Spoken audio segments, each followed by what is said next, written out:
الحمد لله الذي بعث في الأمين رسولا منهم يتلو عليهم آياته ويزكيهم ويعلمهم الكتاب والحكمة وإن كانوا من قبل لفي ضلال مبين وأشهد أن لا إله إلا الله الملك الحق المبين وأشهد أن محمدا عبده ورسوله الصادق الوعد الأمين والصلاة والسلام على أشرف الأنبياء والمرسلين وعلى آله وأصحابه أجمعين ومن تبعهم بإحسان إلى يوم الدين وبعد. Para pendengar radio Roja Cilengsi, Roja Bogor, Roja Lampung, Roja Palembang, Roja Berau, Roja Pontianak, Roja Tanjung Pinang, Roja Kendari, Roja Surabaya, dan roja-roja di kota lain, pendengar radio Tarbiyah Sunnah Bandung, Radio Al-Bayan Cianjur, Radio 1 Lombok, Radio Amuba Pangkal Pinang, Radio Kita Cirebon, Radio Hidayah Pekanbaru, Radio gantinya Ray apa? Radio Ray Padang, pemirsa Roja TV di mana saja Anda berada, pemirsa Hasil TV, Surau TV, dan Aila TV, serta TV Al-Asmaul Husna dan TV-TV lain serta radio lain yang ikut menyiarkan kajian kita ini di mana saja Anda berada, juga para netizen melalui akun manapun di media sosial apapun di mana saja Anda berada. Alhamdulillah kita kembali berjumpa. Melanjutkan bahasan rukun iman diambil dari kitab Al-Irsyad ila Sahihil I'tiqad. Kita sudah sampai pada pembahasan rukun iman yang kelima, iman kepada hari akhir. Poin pertama dari iman kepada hari akhir adalah iman kepada tanda-tanda kiamat. Nah, tanda kiamat yang sudah kita jelaskan diantaranya munculnya Imam Mahdi, keluarnya Dajjal, turunnya Nabiullah Isa alaihissalatu wassalam, keluarnya Ya'juj dan Ma'juj, munculnya Dabbah, dan sekarang kita masuki poin yang ke-6 dari tanda-tanda besar dari hari kiamat, yaitu tulu'us syamsi min maghribiha, ketika mentari terbit dari arah barat.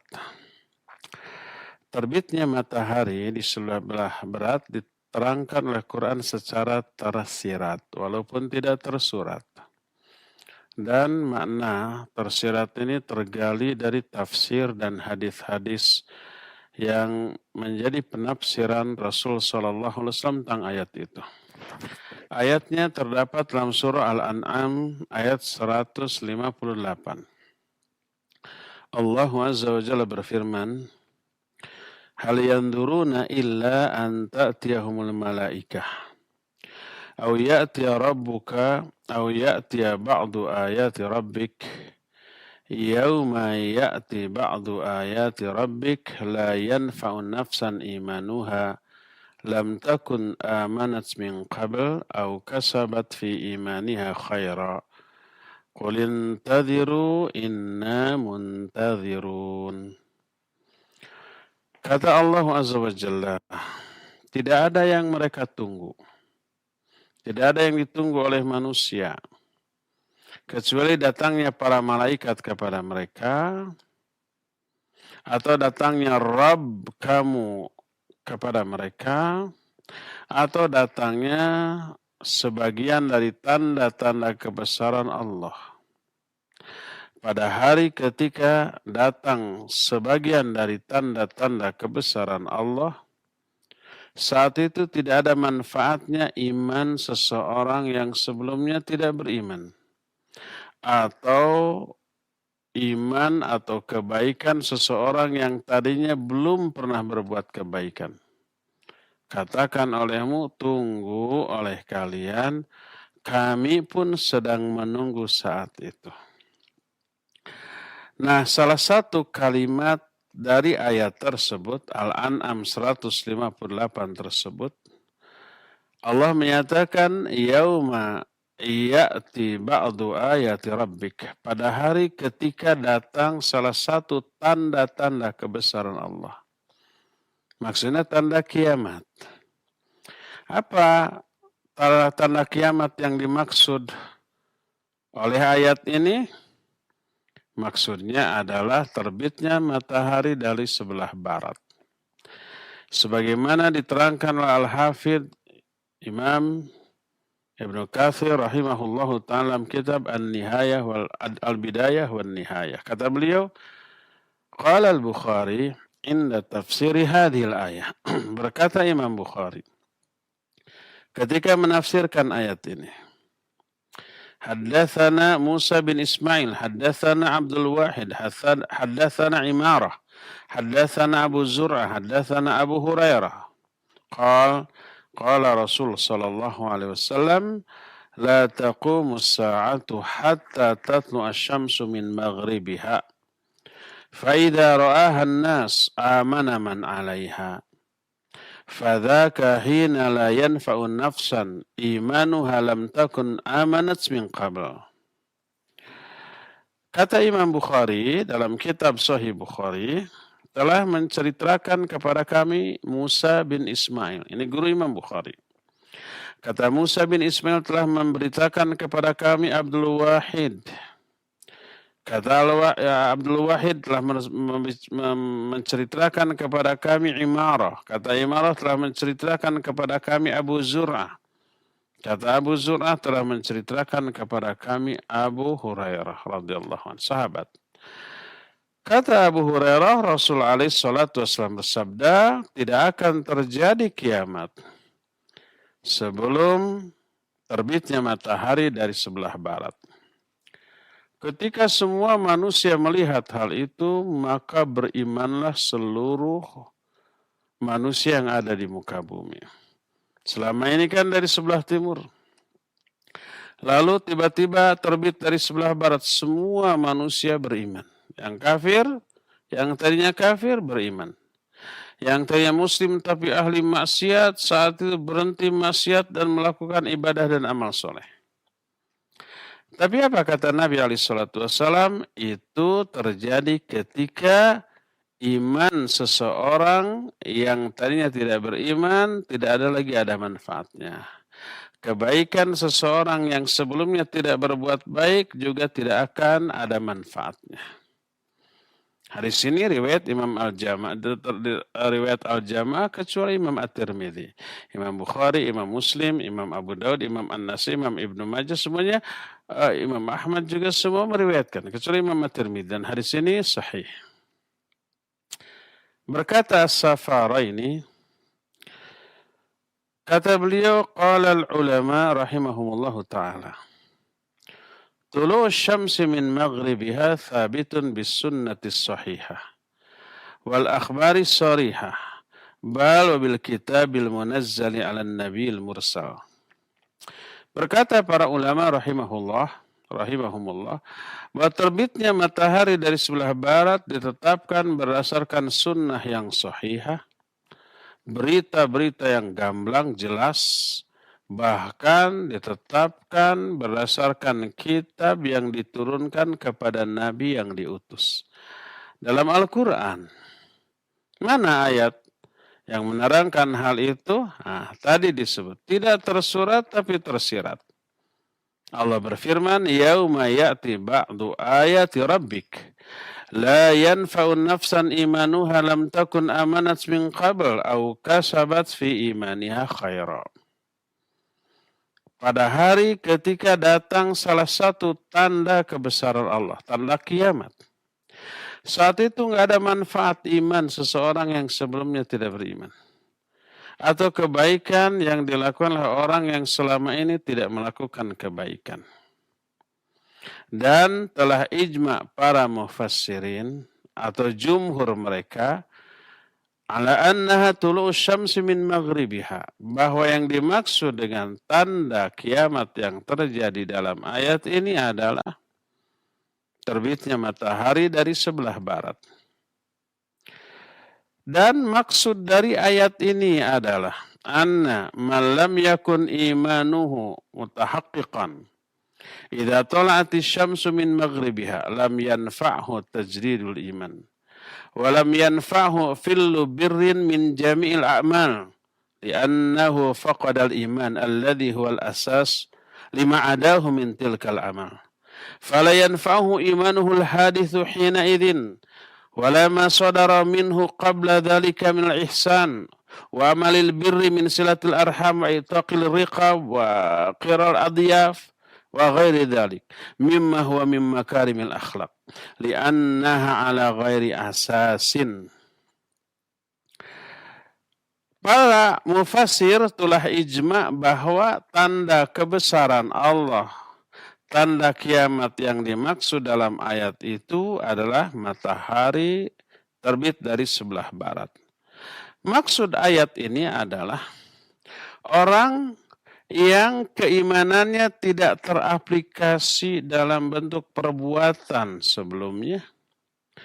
Maka ketika matahari terbit dari sebelah barat tiba-tiba beriman.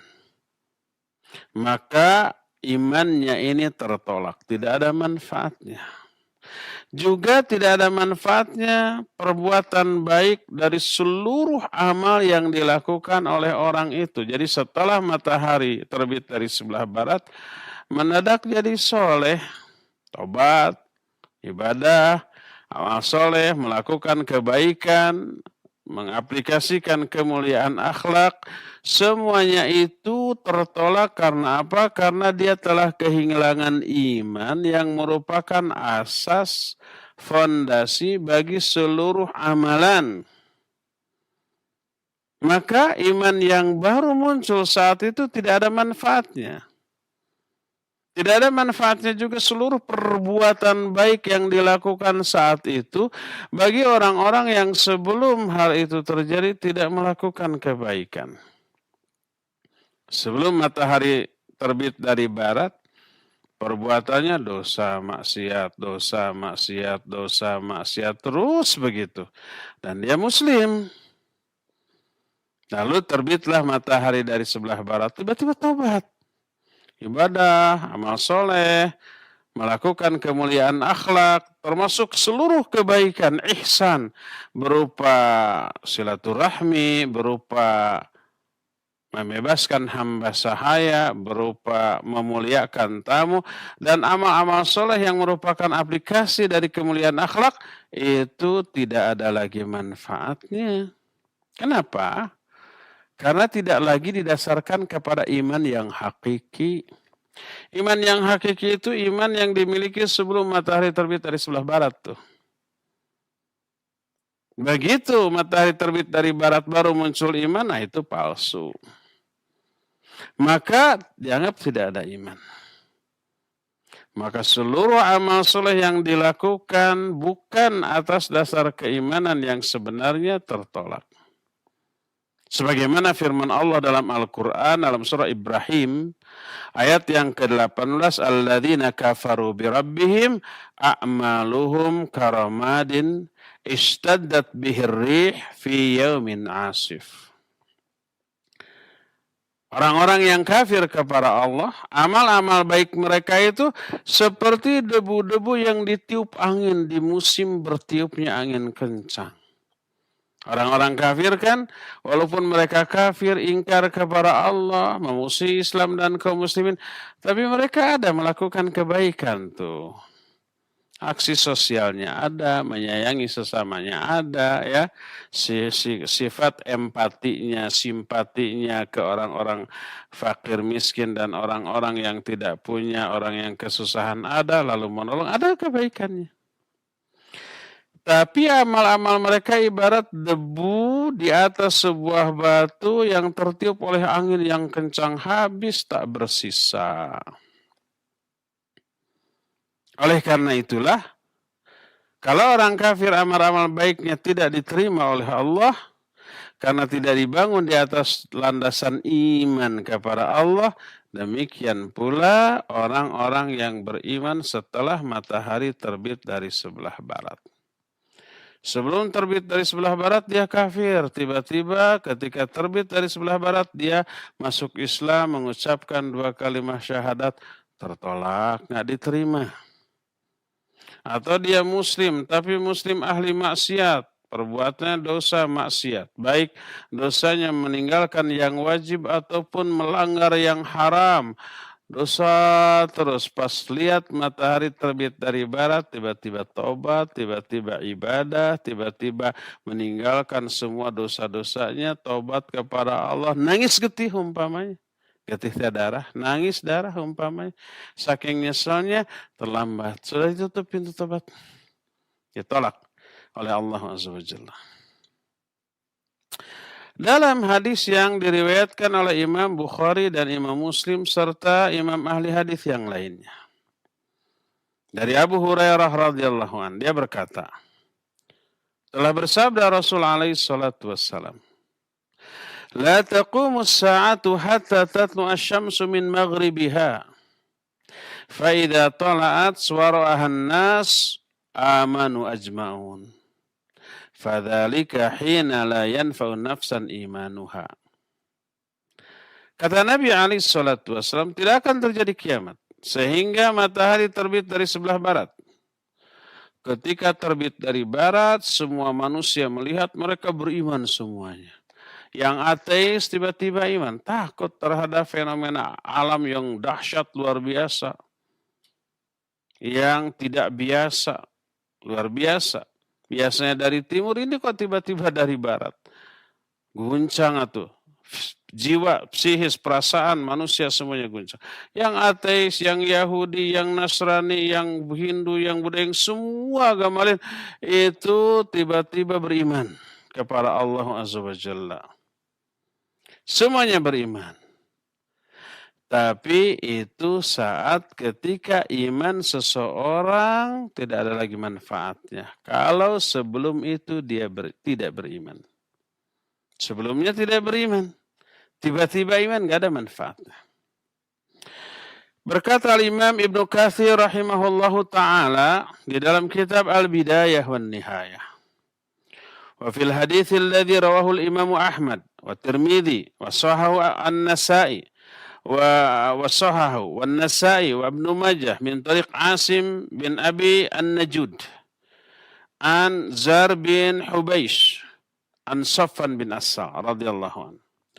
Qal sami'tu Rasul alaihi salatu wassalam yaqul innallaha fataha baban qibala al-maghrib arduha sab'un aw qal arba'una aman lit-taubah la yughlaqu hatta tatlu asy-syamsu min. Imam Ahmad juga Imam At-Tirmidzi, lalu Imam At-Tirmidzi mensahihkan hadis ini. Juga Imam An-Nasai, Imam Ibnu Majah dari jalan Tariq Asim, dari jalan Asim bin Abi Najud, dari jalan Zar bin Hubais, dari Sofan bin Asal. Kata Sofan bin Asal, aku mendengar Rasul sallallahu alaihi wasallam bersabda, sesungguhnya Allah membuka satu pintu di arah barat. Luasnya atau lebarnya pintu itu 70 atau 40 tahun perjalanan, dan pintu itu bagi orang yang tobat.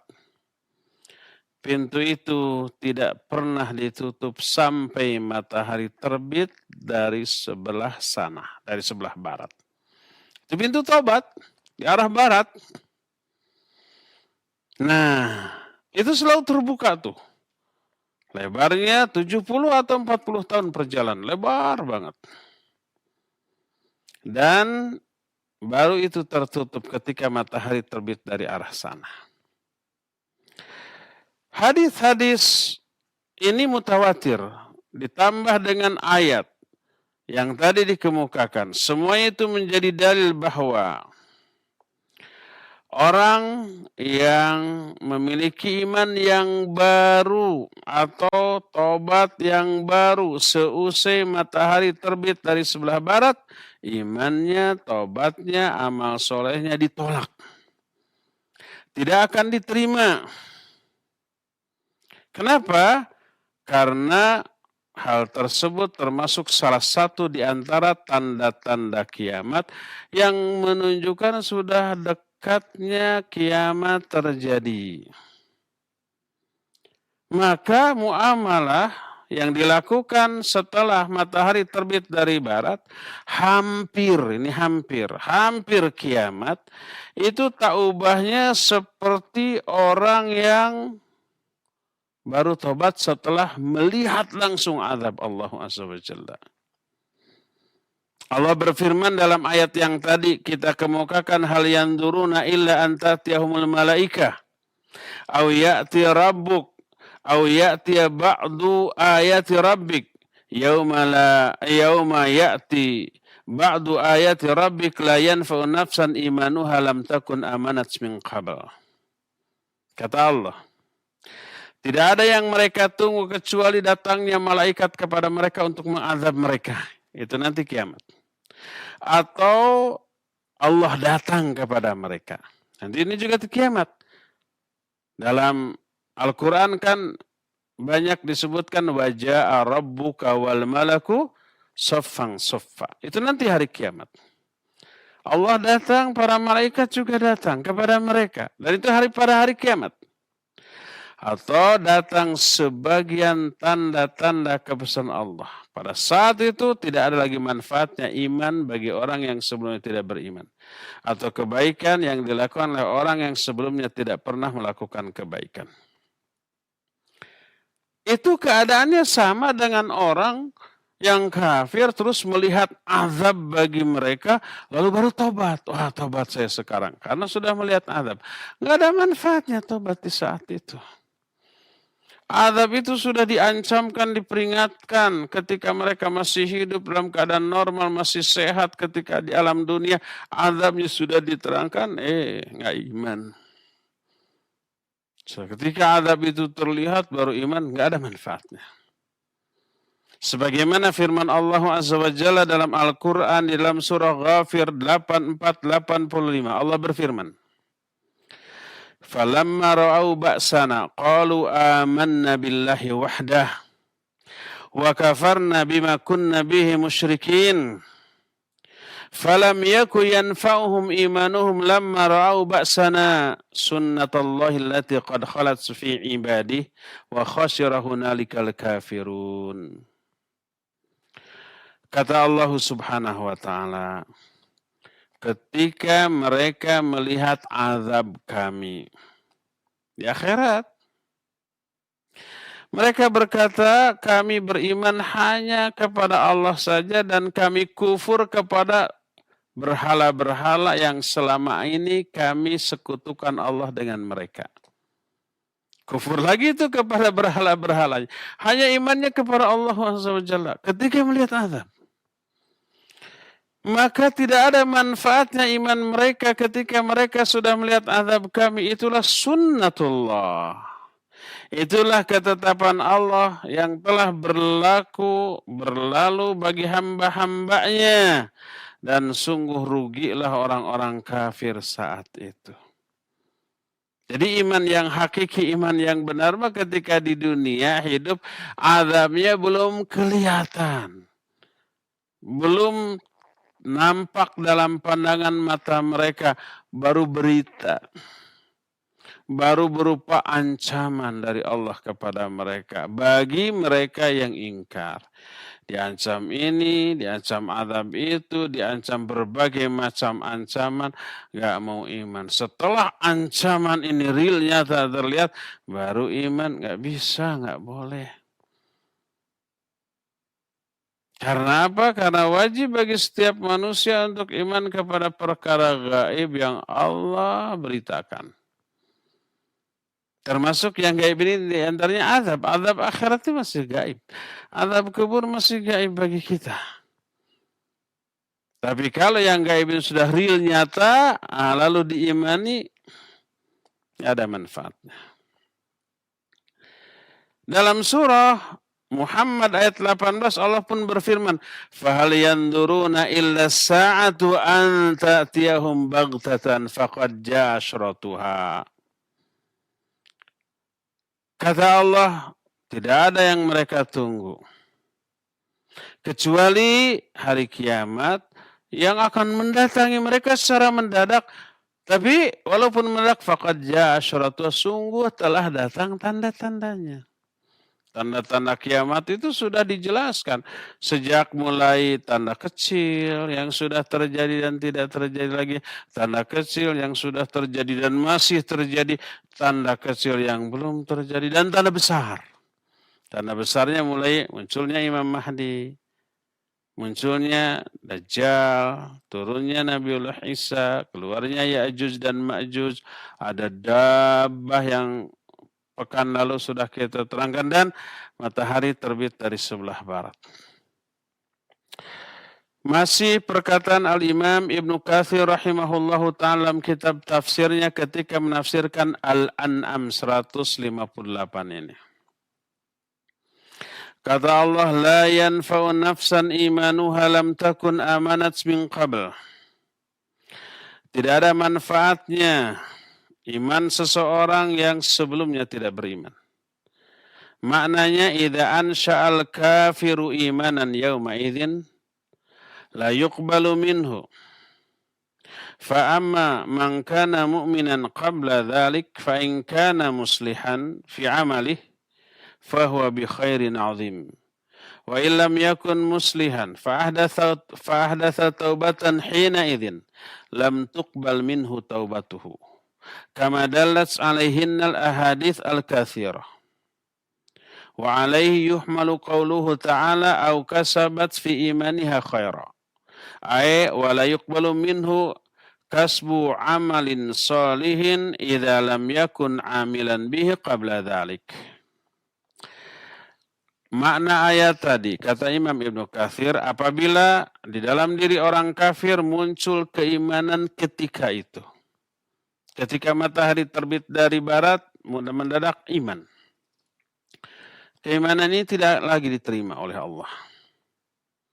Adapun orang yang sebelumnya sudah beriman dan dia beramal soleh, dalam amalannya baik, dia ibadah, maka itu adalah kebaikan yang sangat agung.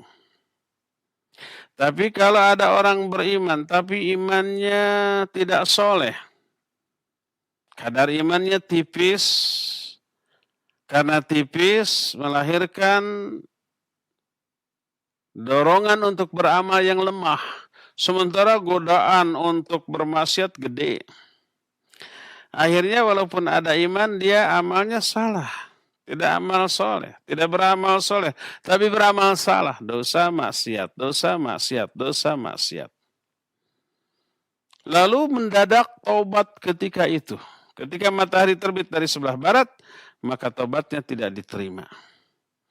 Sebagaimana ini ditunjukkan dalam hadis-hadis yang banyak. Dan ini pula yang dimaksud dengan salah satu kalimat dalam ayat 158 dari surah Al-An'am, au kasabat fi imaniha khaira, atau orang yang belum melakukan kebaikan sebelum itu. Maknanya tidaklah diterima upaya amal soleh bagi orang yang sebelum saat itu tidak beramal soleh, alias beramal salah. Sebelum tanda kiamat datang, dosa-dosa terus. Setelah tanda kiamat datang berupa matahari terbit dari sebelah barat, barulah dia beramal soleh, maka amal solehnya ditolak. Barulah dia tobat dari dosa-dosanya, maka tobatnya pun ditolak pula. Itu perkataan Imam Ibnu Katsir dalam kitab tafsirnya. Berkata Imam Al-Baghawi rahimahullahu ta'ala dalam tafsirnya, tafsir Al-Baghawi, ketika menerangkan yauma ya'ti ba'du ayati rabbik la yanfa'u nafsan imanuha lam takun amanat min qabl. Surah Al-An'am 158 tadi. Pada hari ketika datang salah satu tanda-tanda kiamat, tidak ada lagi manfaatnya keimanan seseorang yang sebelumnya tidak beriman.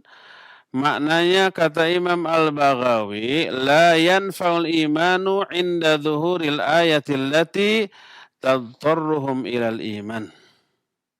Maksudnya adalah tidak ada manfaatnya keimanan seseorang ketika muncul tanda-tanda yang memaksa mereka untuk beriman, yang mendesak mereka untuk beriman. Samalah dengan umpamanya ya, seorang penjahat, kriminal, copet, garong atau pencuri sudah ketangkap ya, baru mau dimasukkan ke dalam penjara gitu ya, baru ampun Pak saya tobat tidak akan melakukan sekali lagi, saya mau insaf, saya mau jadi orang soleh. Itu nggak ada manfaatnya. Ya sudah pas mau dimasukkan ke dalam penjara teh. Au kasabat fi imaniha khaira, atau kebaikan yang sebelumnya tidak pernah dilakukan, maknanya adalah la yuqbalu imanu kafirin wala taubatu fasik. Tidak diterima keimanan orang kafir dan tidak diterima taubatnya orang fasik ketika itu. Demikian penjelasan Imam Al-Baghawi. Berkata Imam Al-Qurtubi dalam kitab tafsirnya, Tafsir Al-Qurtubi. Kata Imam Al-Qurtubi, qala al-ulama wa innama la yanfa'u nafsan imanuha inda tulu'iha min maghribiha li'annahu khalusa ila qulubihim min al-faz'i ma takhmudu ma'ahu kullu syahwatin min syahawatin nafs wa taftur kullu quwwatin min quwwatil badan fayasirun nasu kulluhum liitqanihim bidanwil qiyamah fi hali man hadarahul maut fi inqita'id dawa'i ila anwa'il ma'asi anhum wa butlaniha min abdanihim. Faman taba fi mithli hadhil hal lam tuqbal taubatuhu kama la tuqbalu taubatu man hadarahul maut. Qala alaihi salatu wassalam innallaha yaqbalu taubatal abdi ma lam yugharghir. Ayat tablughu ruhuhu ra'sa halqihi wa dhalika waqtul mu'ayanah. Alladhi yara fihi maq'adahu minal jannah aw maq'adahu minan nar. Fal musyahid li tulu'i syam min maghribiha mithluh. Kata Imam Al-Qurtubi, berkata para ulama. Imam Al-Qurtubi ulama. Tapi ketika menafsirkan ayat, beliau itu menukil guru-gurunya dari kalangan para ulama. Tidak mendahulukan pendapat pribadinya. Kalau ada pendapat dari orang yang jauh lebih berilmu, ya kutip dulu itulah. Ini adab para ulama. Kalau ada ijtihad para ulama, ikuti dulu ijtihad para ulama. Seperti yang dilakukan Imam Al-Qurtubi. Qala al-ulama, telah berkata para ulama. Hanyalah iman seseorang tidak bermanfaat ketika matahari terbit dari barat, karena dia hatinya telah dipenuhi oleh rasa takut yang luar biasa. Sebentar lagi kiamat. Tuh matahari tuh aneh, biasanya dari timur sekarang dari barat ya. Seluruh rasa takut itu telah memadamkan seluruh syahwat yang ada di dalam jiwanya. Nggak ada lagi mood atau keinginan atau semangat untuk menikmati dunia. Karena dunia sebentar lagi hancur loh. Nggak ada lagi manfaatnya. Maka sudah, rasa takut itu mematikan seluruh syahwat. Ketegangannya itu melemaskan seluruh kekuatan badannya. Maka jadilah seluruh manusia karena keyakinan sudah dekatnya hari kiamat saat itu, taubahnya seperti orang yang lagi syakarat. Lagi sakaratul maut, dia sudah yakin akan mati, sudah melihat tanda-tanda kematian yang akan dia alami gitu, maka terputus tuh syahwat dunia, ambisi dunia. Tidak ada lagi keinginan untuk menikmati dunia. Karena apa? Dia meyakini dunia sebentar lagi ditinggalkan. Maka siapa orang yang tobat dalam keadaan itu, maka tobatnya tidak diterima. Orang yang tobat ketika matahari terbit dari barat, dia yakin sebentar lagi dunia yang selama ini dikejarnya ini akan hancur. Itu taubahnya seperti orang yang sedang sakaratul maut. Hilang semua sudah syahwatnya tuh. Meninggalkan dunia baru bernilai bagus amal soleh bila dia masih memiliki ambisi, keinginan dan kesempatan menikmati dunia tapi dia tinggalkan. Itu bagus. Tapi kalau dalam dia sudah pesimis, saya sebentar lagi mati nih. Sudah ada tanda-tandanya. Maka ambisi kepada dia sudah hilang. Lalu tobat maka tidak ada manfaatnya. Ya, sebagaimana sabda Rasul sallallahu alaihi wasallam, innallaha yaqbalu taubatal abdi ma lam yugharghir. Sesungguhnya Allah akan menerima taubat seorang hamba selama belum yugharghir. Yugharghir itu suara ngorok yang keluar dari tenggorokannya. Maknanya adalah kalau ruhnya sudah sampai ke tenggorokannya. Sudah akan dicabut, sudah di sini nih. Saat itu mengeluarkan suara seperti suara ngorok itu yugharghir. Allah tetap akan menerima taubat seorang hamba sebelum dia itu yugharghir. Sebelum ngorok ketika sakaratul maut. Dan saat itulah waktu al-mu'ayanah. Waktu al-mu'ayanah itu waktu ketika dia benar-benar melihat perkara gaib yang tidak terlihat oleh orang yang masih hidup, masih sehat. Apa? Diperlihatkan kepadanya tempat tinggal dia di surga ataupun di neraka. Kalau dia calon ahli surga, diperlihatkan istana dia di surga. Itu. Kalau umpamanya dia itu ahli neraka diperlihatkan waliyadzubillah tempat tinggalnya di neraka.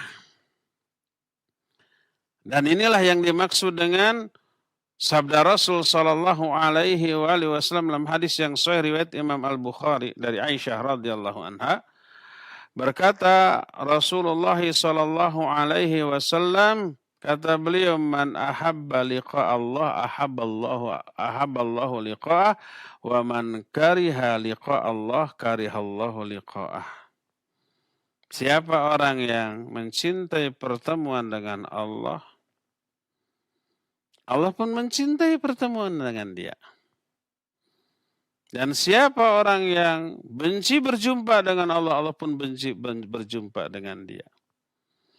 Mendengar itu Aisyah radhiyallahu anha salah faham. Ya Rasulullah, akarahiyatul maut wa kulluna nakrahul maut. Wahai Rasulullah, apakah yang dimaksud membenci kematian itu adalah membenci bertemu dengan Allah itu benci kematian? Karena dalam benak setiap orang ketika mendengar berjumpa dengan Allah itu kan mati ya. Siapa yang cinta berjumpa dengan Allah, Allah cinta berjumpa dengan dia. Siapa yang benci berjumpa dengan Allah, Allah benci berjumpa dengan dia. Allah berjumpa dengan Allah kan kematian. Aisyah bertanya, akarahiyatul maut wa kulluna nakrahul maut. Wahai Rasulullah, apa yang dimaksud berjumpa dengan Allah itu adalah benci berjumpa dengan Allah itu membenci kematian. Padahal semua kita benci kematian. Apa kata Rasulullah SAW? Bukan begitu, hai Aisyah. Tapi apabila seseorang mati, seseorang akan mati nih, akan mati. Akan diperlihatkan kepadanya tempat tinggalnya di surga ataupun di neraka. Adapun orang mukmin ketika diperlihatkan surga, maka dia amat sangat senang, gembira, bahagia, sehingga dia mencintai perjumpaan dengan Allah. Saat itu muncul rasa cinta ingin berjumpa dengan Allah. Karena dia yakin berjumpa dengan Allah adalah kebahagiaan. Maka Allah pun mencintai berjumpa dengan dia. Adapun orang kafir diperlihatkan kepada dia tempat duduknya di dalam neraka. Dengan seluruh penderitaan dan azab yang dahsyat yang tidak terkira. Maka saat itu dia benci berjumpa dengan Allah. Karena berjumpa dengan Allah adalah kesengsaraan. Azab, siksa. Maka Allah pun benci berjumpa dengan dia. Nah, jadi diperlihatkan kepada orang itu tempat tinggalnya di surga atau di neraka. Kalau saat itu ketika sakarat lihat surga, lihat neraka ya, orang yang ahli maksiat apalagi orang kafir melihat neraka ketika akan matinya lalu tobat nggak, maka percuma. Orang yang melihat matahari terbit dari sebelah barat lalu saat itu iman atau tobat, tak ubahnya seperti iman dan tobatnya orang yang sakaratul maut tadi. Tidak ada bedanya, maka ditolak dan tidak akan diterima. Itu penjelasan para ulama ahli tafsir ketika menerangkan ayat-ayat itu dan diperkuat dengan hadis-hadis yang tadi sudah dijelaskan. Berdasarkan hal itu, maka terbitnya matahari dari sebelah barat adalah fenomena yang sangat dahsyat, yang sangat agung. Kengerian yang sangat mencekam. Dan pemberitahuan yang menyebabkan berubahnya kondisi alam semesta. Dan tanda sudah dekatnya hari kiamat. Dan di dalam keterangan-keterangan tadi terkandung dalil tentang agungnya kekuasaan Allah Azza wa Jalla, karena matahari diatur oleh Allah dari mana dia terbit, kemana dia tenggelam. Makhluk yang dahsyat dan besar seperti matahari tunduk kepada pengaturan Allah Azza wa Jalla. Mereka tidak akan menyimpang dari orbitnya, dari garis edarnya tanpa izin dari Allah Azza wa Jalla. Mereka tak akan berubah arah selama tidak diperintahkan oleh Allah Subhanahu wa ta'ala. Yang semoga Allah Subhanahu wa ta'ala merizkikan kepada kita semua iman yang benar, keyakinan yang bermanfaat, yang bisa mendorong kita untuk beriman dan beramal soleh, mendorong kita untuk mempersiapkan perbekalan yang bermanfaat untuk menghadapi hari kiamat sebelum kehilangan kesempatan untuk meraih semuanya itu. Inilah penjelasan kita tentang salah satu di antara tanda hari kiamat, yaitu terbitnya matahari dari sebelah barat dengan makna yang hakiki ya. Baik, cukup sampai di sini aja penjelasan ini dan kita masih punya sisa waktu untuk bertanya jawab. Kepada Al-Akhl Fadil Fawas di Cilengsi dipersilakan untuk memandu tanya jawab dengan pendengar dan pemirsa. Wa sallallahu ala nabiyina Muhammadin wa ala alihi wa wasallam. Silakan Fawas. Baik, terima kasih kami ucapkan untuk Al Ustadz, jazakumullahu khairan, materi bahasan yang penuh manfaat yang telah disampaikan di kesempatan sore hari ini. Ikhwatal Islam, untuk selanjutnya kita simak dan ikuti sesi interaktif, sesi tanya jawab bagi Anda yang akan bertanya secara langsung kepada Al Ustadz. Silakan bisa menelpon kami. Silakan. Ya, silakan. Halo, Assalamualaikum. Waalaikumsalam warahmatullahi wabarakatuh. Silakan Bapak, dari mana? Dengan siapa, Pak? Dari Bapak Jusin di Kerinci, Pak. Pak Jusin, silahkan pertanyaannya, Bapak. Apaan saat ini luar dari teman, namun anak sangat butuh gitu. Ya, disampaikan saja barangkali Bapak kita ajukan kepada Ustaz. Ya begini, Tad. Apakah ada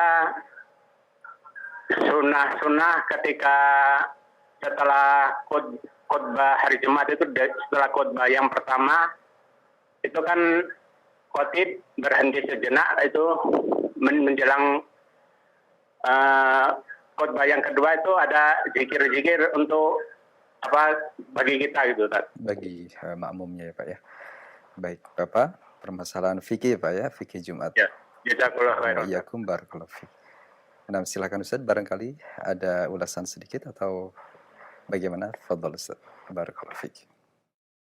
Apa yang harus dilakukan oleh jamaah pada waktu imam duduk di antara dua khutbah gitu ya? Barakallahu fiik. Tidak ada keterangan dari hadis tentang apa yang harus dilakukan oleh makmum ketika itu. Cuma ada tersirat dianjurkan doa. Ketika apa? Ketika para ulama membahas bahwa di hari Jumat ada satu waktu. Tak ada seorang pun hamba yang muslim yang berdoa meminta kepada Allah tepat di waktu itu kecuali Allah akan kabulkan. Kapankah waktu tersebut? Para ulama ikhtilaf. Salah satu pendapat di antara pendapat tersebut adalah ketika imam duduk di antara dua khutbah. Salah satu pendapat saja. Tapi pendapat yang terkuat adalah ba'dal asar sampai menjelang maghrib. Ya, tapi salah satu pendapatnya adalah demikian. Maka sebagian ulama menganjurkan ketika khatib duduk di antara dua khutbah, hendaklah dia berdoa. Tapi dengan doa yang tidak dikeraskan. Dengan doa yang tidak mengganggu orang. Ya. Tapi intinya tidak ada satupun hadis yang menerangkan apa yang harus dilakukan oleh makmum ketika imam duduk di antara dua khutbah. Zikir apa yang harus dilakukan. Ya. Adapun setelah umpamanya imam selesai khutbah, kemudian qomat, kemudian sholat, maka apa yang harus dilakukan seusai sholat? Ya, berzikir seperti biasa. Seperti zikir setelah sholat fardu yang 5 waktu. Seperti zikir ba'da subuh ataupun ba'da maghrib. Zikirnya sama seperti itu ya. Demikian Pak yang tadi dari Kerinci. Wallahu a'lam bishawab. Silakan lagi. Baik, terima kasih Ustadz. Jazakallah khairan barakallahu fiik jawaban yang disampaikan.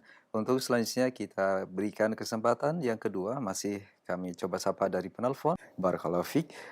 Kami angkat terlebih dahulu pertanyaan yang datang dari pesan singkat. Ya, ada pertanyaan dari Bapak Yoga di Jakarta. Assalamualaikum warahmatullahi wabarakatuh. Ustadz, mohon penjelasannya, apakah manusia yang mengalami tanda-tanda kiamat yang tadi dijelaskan matahari terbit dari barat adalah manusia yang terburuk yang hidup di muka bumi? Karena saya pernah mendengarkan kalau hari kiamat adalah terjadi di saat hanya orang-orang buruk saja yang ada di muka bumi. Mohon penjelasannya serta hikmah apa yang terkandung di dalam kita mempelajari tanda-tanda hari kiamat sementara yang ada di bumi adalah orang-orang yang terburuk dan orang-orang kafir. Mohon penjelasannya, barakallahu fiik. Harus dibedakan antara terbitnya matahari dari sebelah barat dengan hancurnya alam jagat raya ketika kiamat. Dua hal yang berbeda karena terjadi di dua waktu yang berbeda. Ketika matahari terbit dari sebelah barat, belum kiamat. Belum hancur alam jagat raya. Bahkan ada satu riwayat, tapi riwayat ini dhaif. Bahwa manusia setelah matahari keluar dari arah barat masih melangsungkan kehidupan mereka sampai 120 tahun. 120 tahun itu bisa 2 atau 3 generasi lagi ya. Tapi riwayat itu adalah riwayat yang dhaif. Tapi yang jelas ketika matahari terbit dari sebelah barat belum kiamat. Masih adakah orang yang beriman saat itu? Ada. Dan itu diisyaratkan baik oleh ayat ataupun hadis yang tadi kita bahas. Ya, bahwa keimanan orang-orang kafir yang mendadak iman ketika itu ditolak. Dan amal soleh yang dilakukan oleh ahli maksiat termasuk tobatnya saat itu juga ditolak. Adapun orang yang sebelumnya beriman dan beramal soleh, lalu ketika terjadi matahari terbit dari barat, dia tetap melakukan amal soleh, itu masih diperhitungkan, dicatat dan bermanfaat bagi mereka. Dan itu mengisyaratkan ketika matahari terbit dari sebelah barat ada yang beriman sebelumnya, ya. Dan ketika matahari terbit dari sebelah barat seluruhnya mendadak beriman, seluruhnya. Lalu apa yang terjadi setelah itu? Sehari dua hari manusia masih mengalami guncangan secara psikis. Karena fenomena alam yang luar biasa biasanya terbit dari timur, sekarang dari barat. Tapi beberapa lama kemudian mereka itu terbiasa, beradaptasi lagi. Dengan apa? Dengan keadaan baru. AKB, adaptasi dengan keadaan baru. New normal lagi. Ya, mereka terbiasa lagi dengan terbitnya matahari dari barat. Sehingga lupa lagi dengan fenomena alam yang dahsyat luar biasa, lalu mereka kafir lagi, ingkar lagi dan seterusnya. Tidak ingat lagi kepada Allah Azza wa Jalla. Jadi ketika matahari terbit dari sebelah barat semuanya iman, sudah dijelaskan tadi. Ingat kepada Allah. Kiamat saat itu tidak dulu terjadi, masih lama. Nah, nanti mereka ingkar lagi sampai tidak ada lagi yang menyebut nama Allah. La taqumus sa'ah hatta la yuqala fil ard Allah Allah. Tidak akan terjadi hari kiamat. Sehingga di muka bumi ini tidak ada lagi orang yang menyebut nama Allah Allah Allah. Nggak ada lagi. Apalagi selain itu. Apalagi lebih dari itu. Nggak ada. Ya. Tidak akan terjadi hari kiamat kecuali di generasi manusia yang terburuk. Generasi manusia yang paling buruk, yang paling jelek adalah generasi manusia ketika kiamat terjadi. Jadi, waktu terjadinya kiamat dengan waktu terbitnya matahari dari barat adalah dua waktu yang berbeda. Ketika matahari terbit dari barat, sebelum itu ada yang iman, beramal soleh, dan ketika terjadi matahari terbit dari barat, seluruhnya beriman, beramal soleh. Tapi iman orang yang tadinya kafir ditolak. Tobat dan amal soleh bagi ahli maksiat saat itu ditolak. Tapi mereka tetap mengungkapkan keimanannya. Setelah mereka terbiasa dengan keadaan itu, mengalami AKB, adaptasi dengan keadaan baru atau mengalami new normal lagi, mereka lupa lagi kepada fenomena alam yang ajaib tersebut, lalu ingkar lagi, durhaka lagi, kafir lagi, musyrik lagi, sampai tak ada lagi yang beriman. Ya, demikian Pak Yoga, wallahu a'lam bishawab. Silakan lagi. Terima kasih Ustaz, jazakallah khairan, barakallahu fiik. Masih dari pesan singkat ada Pak Dudi Ibrahim di Sumur Pandeglang, Banten yang bertanya, Assalamualaikum warahmatullahi wabarakatuh. Ustaz tadi menjelaskan bahwa antara terbit matahari dari barat dan waktu terjadinya kiamat adalah dua hal yang berbeda. Yang jadi pertanyaan Ustaz, berapa jarak waktu antara terbitnya matahari dengan terjadinya hari kiamat? Mohon penjelasannya, barakallahu fiik. Wafika barakallah Pak Dudi. Sudah disiratkan tadi. Mungkin pertanyaan itu sudah diajukan sebelum saya menjawab yang barusan ya. Dalam kitab Asyratus Sah karangan Syekh Yusuf ada dinukil riwayat bahwa setelah matahari terbit dari barat sampai terjadi kiamat, manusia mengalami kehidupan sampai 120 tahun. Tapi sekali karena ini perkara yang gaib, tidak boleh didasarkan kepada hadis yang dhaif. Dan riwayat tadi adalah riwayat yang dhaif.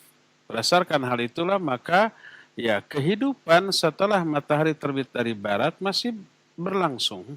Tidak langsung kiamat. Dan ada yang beriman, ada yang beramal soleh. Sampai nanti semua manusia ingkar lagi, tak ada lagi iman walaupun sebiji sawi. Tak ada lagi yang ingat kepada Allah Azza wa Jalla. Semua manusia musyrik, semua manusia kufur, semua manusia ahli maksiat. Lalu di generasi terburuk seperti itulah kiamat terjadi. Kapan rentang waktu antara matahari terbit dari barat sampai kiamat? Wallahu alam, tidak didasarkan pada ayat ataupun keterangan yang sahih tentang hal ini. Wallahu alam. Silakan lagi. Jawaban dan nasihat Al-Ustadz, ini adalah jawaban juga untuk penanya yang lainnya dari pesan singkat. Silakan di kesempatan berikutnya masih ada waktu yang tersisa bagi Anda. Halo, Assalamualaikum. Ya. Waalaikumsalam warahmatullahi wabarakatuh. Silakan Bapak, dengan siapa dari mana? Saya John, Pak, dari Jakarta. Pak John, silakan pertanyaannya. Pak Ustadz mau nanya, Pak Ustadz. Silakan. Ini mengenai sakaratul maut ya. Silakan Pak. Jadi dia juga. Ibu saya itu meninggal dalam keadaan kafir karena belum beriman kepada Allah dan Rasulnya. Terus waktu fenomena kematian dia, sakaratul maut, saya ada di sampingnya dan saya lihat kematiannya itu sepertinya mudah gitu, tidak seperti kematian kebanyakan orang. Iya. Saya selalu merasa dihantui, apakah sebenarnya ibu saya ini pernah bersyahadat atau enggak sih gitu. Karena kan saya meyakini kalau ibu saya tidak pernah bersyahadat, tidak mengakui Allah dan Rasulnya, itu dia tidak akan bisa masuk surga. Sudah dipastikan Iya. masuk neraka. Cuma saya nggak pernah ada kebimbangan di hati saya. Ibu saya pernah nggak sih bersyahadat gitu? Saat sakaratul maut tersebut, Pak John bisa membimbing ibu untuk bersyahadat atau bagaimana? Tidak, Pak. Tidak. Karena memang saat itu ibu saya dan masih keluarga saya Ada masih keluarga banyak yang lain. yang ada kakak saya, ada Iya. abang saya, adik saya. Iya, Itu mereka memang semuanya masih non-muslim ya. Nasrani. Iya, Gitu. Jadi saya mohon bimbingannya Pak Ustadz supaya hati saya itu merasa lebih tenang, iya, karena saya selalu masih di hati ini masih bergejolak gitu. Oh, ini gimana sebenarnya gitu. iya, Terus kalau misalkan saya merindukan ibu saya itu boleh nggak sih Pak Ustadz? iya, baik. Kadang-kadang teringat gitu. Iya, baik Pak John, barakallahu fiik. Iya. Terima kasih atas interaksinya. Nah, silahkan Ustaz. Silahkan Ustaz. Ya, Pak John di Jakarta, barakallahu fik. Kondisi ketika sakaratul maut, apakah mudah atau susah? Apakah lancar atau banyak penderitaan?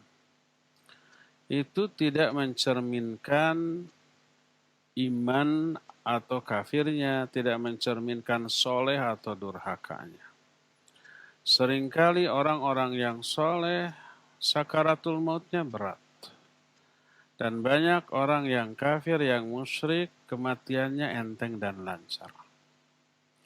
Termasuk Nabi kita SAW ketika sakaratul maut mengalami penderitaan yang luar biasa sampai kata Aisyah radhiyallahu anha, beliau mengalami penderitaan 2 kali lipat dari penderitaan orang pada umumnya ketika sakaratul maut. Ketika itu Nabi SAW ketika sakaratul maut memasukkan tangannya ke air, kemudian diusapkan ke wajahnya sambil menyatakan, La ilaha illallah, inna lil mauti sakarah. Kata beliau, La ilaha illallah, sungguhnya maut itu ada sakaratnya. Mana sakarat apa? Sakarat itu secara bahasa mabuk. Apa arti mabuk? Hilangnya kontrol akal pada ucapan dan tindakan. Dan itu bisa disebabkan karena banyak hal. Bisa karena mengkonsumsi barang-barang yang memabukkan, baik diminum, dihisap, atau dimakan. Termasuk orang yang mengalami sakit yang tak terkira. Luar biasa sakitnya, maka hilang kontrol akal pada tindakan dan ucapan. Maka orang yang sakit luar biasa bisa mengigo, bisa melakukan hal yang di luar orang normal. Dan inilah yang dimaksud sakaratul maut. Jadi mabuk atau hilangnya kontrol akal pada ucapan dan tindakan karena sakit yang luar biasa. Itu dialami oleh Nabi SAW, dialami oleh sahabat, dialami oleh para ulama sholihin. Amr bin As radhiyallahu an pernah menyatakan bahwa aku ingin mendatangi orang yang soleh dan berakal ketika sakaratul maut. Aku ingin bertanya tentang apa yang dia rasakan. Suatu saat Amr bin As mengalami sakaratul maut, ditanya oleh anaknya, Ya abati, wahai bapakku, dulu ketika engkau sehat engkau bilang, aku ingin menemui orang yang soleh dan berakal ketika sakaratul maut untuk menanyakan apa yang dia rasakan. Nah sekarang engkau adalah orang yang demikian, soleh dan berakal. Sakaratul maut, sekarang ini apa yang sedang engkau lakukan, apa yang sedang engkau rasakan? Apa kata beliau? Beliau menyatakan, wahai anakku, ketika aku menghirup udara seolah-olah aku menghirup ribuan jarum yang beracun. Dan seluruh tubuhku ini seolah-olah ditusuk-tusuk oleh besi yang panas. Itu penderitaan oleh seorang sahabat yang dijamin masuk surga oleh Rasul sallallahu alaihi wasallam. Demikian juga dialami oleh Imam Ahmad dan banyak lagi ulama yang lain. Sementara orang kafir, orang musyrik banyak yang apa? Yang mengalami kematian dengan lancar seperti tenang, ya. Lalu para ulama menganalisa bahwa seluruh penderitaan yang dilakukan, yang dialami oleh manusia baik ketika hidup, banyak mengalami ujian, goncangan, ya, mara bahaya, termasuk ketika sakaratul maut, itu penderitaan yang luar biasa, itu menggugurkan dosa-dosa. Kadar dosa yang gugur sebanding dengan penderitaannya. Sehingga kadang-kadang ada seorang muslim yang soleh, lalu melakukan dosa. Allah ingin melebur orang itu dosanya. Ditunggu tobatnya. Tidak, akhirnya apa? Akhirnya ketika mati diberikan penderitaan ketika sakaratul maut. Sakaratul maut yang dialami itu menggugurkan sisa dosa yang ada, sehingga dia menghadap Allah Subhanahu wa Ta'ala dalam keadaan bersih dari dosa. Nah, kadang-kadang orang kafir melakukan banyak kebaikan. Allah tetap karena sifat adilnya memberi balasan kepada kebaikan itu di dunia, tapi dengan dilancarkannya urusan mereka, diberikan kekayaan, diberikan jabatan, diberikan kesenangan, diberikan hal yang menggembirakan di dunia. Ketika mau mati masih ada kebaikan yang tersisa yang belum Allah balas di dunia, maka Allah balas dengan dilancarkannya kematian dia. Dan dilancarkan, dientengkan kematian dia itu merupakan balasan bagi dia dari Allah atas kebaikan yang dia pernah lakukan yang belum terbalas di dunia. Dibalas dengan dientengkannya saat sakaratul maut. Sehingga ketika menghadap Allah dia tidak membawa kebaikan sama sekali. Sudah terbalas ketika di dunia. Termasuk salah satu balasannya itu adalah dientengkannya dia ketika mau mati. Tidak mengalami sakaratul maut yang dahsyat. Yang dia bawa hanya dosa. Semua kebaikannya sudah terbalas, ya.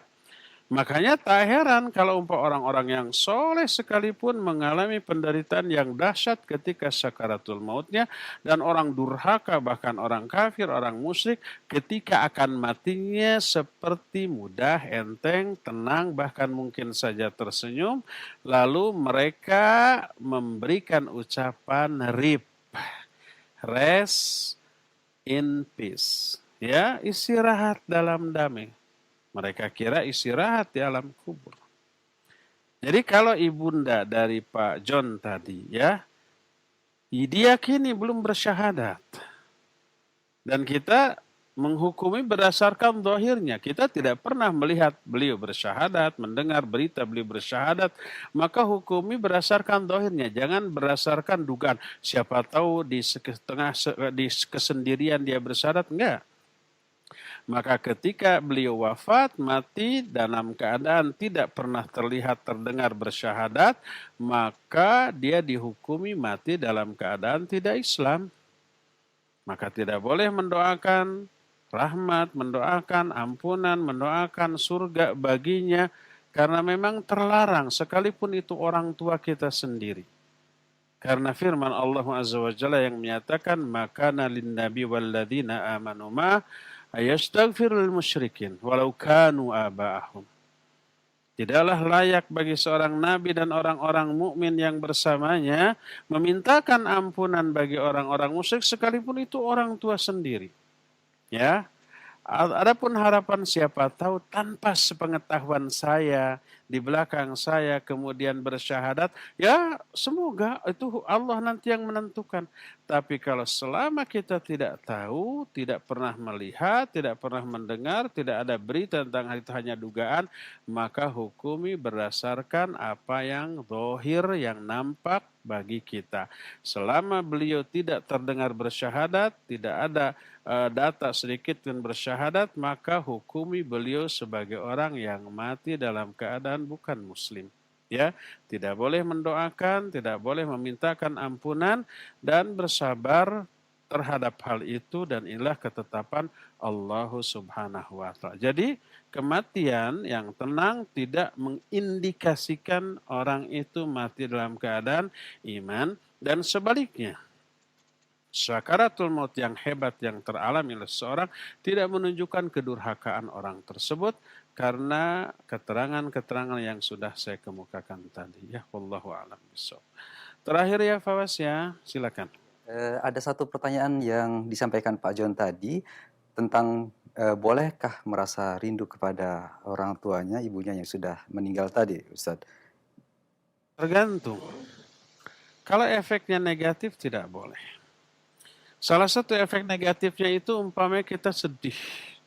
Akhirnya menjadi pesimis, apatis, kemudian tidak bersemangat, tidak bergairah dalam mengarungi kehidupan, maka tidak boleh. Dan ini yang dimaksud dengan la tahzan. Jangan kamu sedih. Makna jangan kamu sedih bukan berarti kalau ada musibah kita tertawa, senang-senang, bukan. Tapi maknanya jangan melakukan sesuatu yang membuat kamu sedih. Karena apa? Karena kesedihan itu termasuk salah satu di antara target setan dalam menggoda manusia. Sebagaimana firman Allah dalam Al-Quran, Allah menyatakan, innaman najwa minasyaiton liyahzunal ladzina amanu. Sesungguhnya bisik-bisik itu dari setan untuk membuat orang-orang yang beriman sedih karena hal itu. Jadi sedih itu ingat, sedih termasuk perkara yang menjadi target setan dalam menggoda manusia. Oleh karena itu Allah melarang, la takhaf wa la tahzan. Jangan kamu takut, jangan kamu sedih. Wa antumul a'laun. Kalianlah orang yang paling tinggi. In kuntum mu'minin, ya. Wa la tahinu wa la tahzanu. Jangan kalian merasa hina, jangan kalian merasa sedih. Kalian yang paling tinggi. Karena itulah maka Nabi SAW saking buruknya sedih, beliau berlindung kepada Allah dari kesedihan. Dengan berdoa, Allahumma inni a'udzubika minal hammi wal hazan. Ya Allah, sungguhnya aku berlindung kepada Engkau dari ham dan hazan. Ham dan hazan ini sama maknanya. Hanya beda penyebabnya. Kalau ham adalah ketidaknyamanan perasaan terhadap hal-hal yang akan datang. Bimbang, ragu, khawatir bagaimana yang akan datang, itu ham. Kalau hazan adalah ketidaknyamanan yang diakibatkan karena masa lalu, karena kejadian yang telah lalu. Kejadian yang tidak mengenakan membuat hati kita ini tidak nyaman. Itu sedih, itu hazan. Dan Nabi SAW berlindung kepada Allah dari alham dan hazan ini.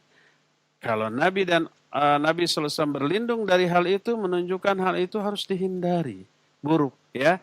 Jadi kalau kerinduan kepada ibu yang sudah meninggal tersebut melahirkan kesedihan yang menyebabkan madaratnya kita ketika sedih, bimbang, kita ini mudah diombang-ambingkan oleh setan. Makanya salah satu target setan menggoda manusia agar sedih dulu.